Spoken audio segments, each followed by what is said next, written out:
قوم کے پاس، اس ملک کے پاس رزق بھی بڑا وسیع تھا،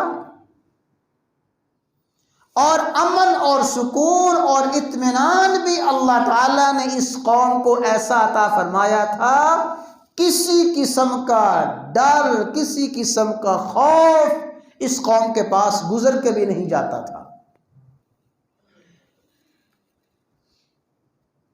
یہ کون سی قوم تھی؟ اللہ تعالیٰ نے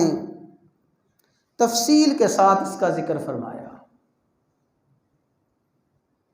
اور میں سمجھتا ہوں کہ موجودہ حالات میں خصوصاً ان آیات کو ہر مسلمان بڑی توجہ کے ساتھ بار بار پڑھے، ان آیات کو سمجھے، ان آیات پہ غور و فکر کرے، اور جو بات میں نے ابھی عرض کی ہے، ہر پڑھنے والا، ہر ان آیات کا مطالعہ کرنے والا اپنا جائزہ لے کہ یہ حال اللہ تعالیٰ نے میرا تو بیان نہیں فرمایا، میرے خاندان کا، میرے قبیلے کا، میرے محلے کا، میرے شہر کا، میرے ملک کا حال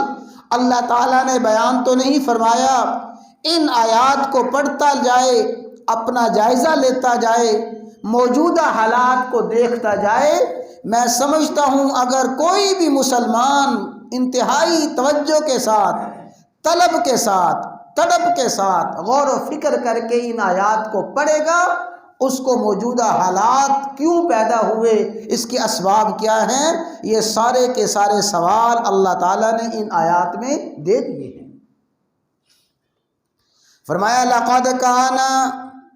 لِسَبَإٍ فِي مَسْكَنِهِمْ آیَةٌ، لوگوں تمہارے لیے قوم سبا کے واقعات میں، قوم سبا کے محلات میں، قوم سبا کے باغات میں، قوم سبا کے پھلوں میں اور اناجوں میں، اور قوم سبا کے قصے میں آیا، بہت بڑی نصیحت ہے۔ اور لقد، لام بھی تاکید کا، قد بھی تاکید کے لیے ہے، یقیناً پکی بات ہے، تحقیقی بات ہے، ضرور بضرور قوم سبا کے واقعات میں تمہارے لیے عبرت ہے۔ کاش کوئی مسلمان